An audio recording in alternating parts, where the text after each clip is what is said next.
Hello BookTube, hello Tudorverse. I have a quick review of a book here that is inspired by two things. First, the reader in a bad mood tag that I've been seeing around with one of its questions: have you ever tossed a book on the ground in disgust, or thrown a book out of the window, or hurled insults at a book? And the second thing is, I saw Shelley Swearingen on her channel unhauling books, and the two together conspired to get me to write, or not write, but to do a video with a quick review. Rival to the Queen. Now, as an author, I don't often get very vocal about disliking a book. I don't want anyone to do this to me, but this woman is dead, so that doesn't really count.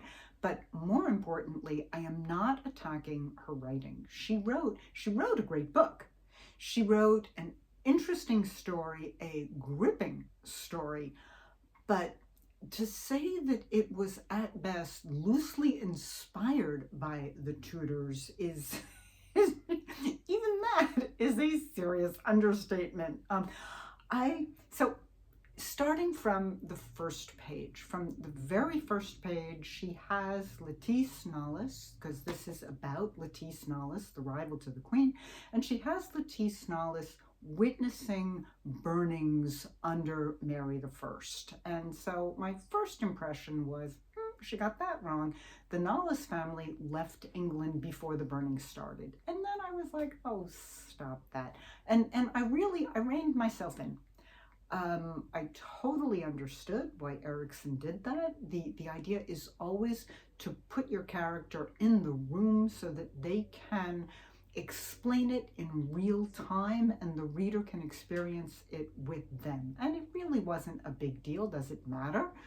They left England a few months later? No, it does not matter. Then I kept reading, and basically every 5 pages I had another thing that really bothered me. The main thing was, this woman who wrote an amazing biography of Elizabeth I, a wonderful biography of Anne Boleyn, portrayed Elizabeth as some sort of evil, cranky, terrible old lady, and Lettice as a paragon of virtue. So, okay, let's put that aside. Keep on going. I started a list at one point where I was just, like, my list was like, no, and along with like page numbers of stuff that was just, that I just couldn't handle, and I just needed to get out of my head and onto the page. And I just kept going. I mean, just like single spaced straight down. Again, I get why she made a lot of the choices she did. So one of the issues that I had is she made it sound like Elizabeth knew about / participated in the murder of Amy Dudley. Putting aside, because Lettice read this secret diary that Elizabeth kept and left in her room where anyone could have found it. Not likely. But anyway, then she had Elizabeth send Lettice to get Amy Dudley's bed hangings. Now, this is based on a story about Anne Boleyn that was changed for this. There is a story when Elizabeth was born and was going to be christened. Anne Boleyn wanted Elizabeth to wear the christening robe that Catherine of Aragon had brought from Spain, and she sent messengers to get the christening robe. Catherine of Aragon refused to give it up. So Crowley Erickson decides that when Amy Dudley has died and Elizabeth buys herself a brand new bed, presumably to be sharing with Robert Dudley. She wants Amy Dudley's bed hangings. I get that it's based on an actual incident. It does not translate. Really? You want to, every time you get in bed, you want to remember you want to remember your lover's ex-wife, or, you know, if he had become her husband or whatever, or you want him to remember his ex-wife while he's in bed with you. I don't really buy that, but okay. Then we go on. Elizabeth is terrible. There were, what were a few other things? She got Douglas Howard completely wrong, which was just a shame and a missed opportunity. And then at the end, for it to all make sense in the end, she eliminates Essex's rebellion.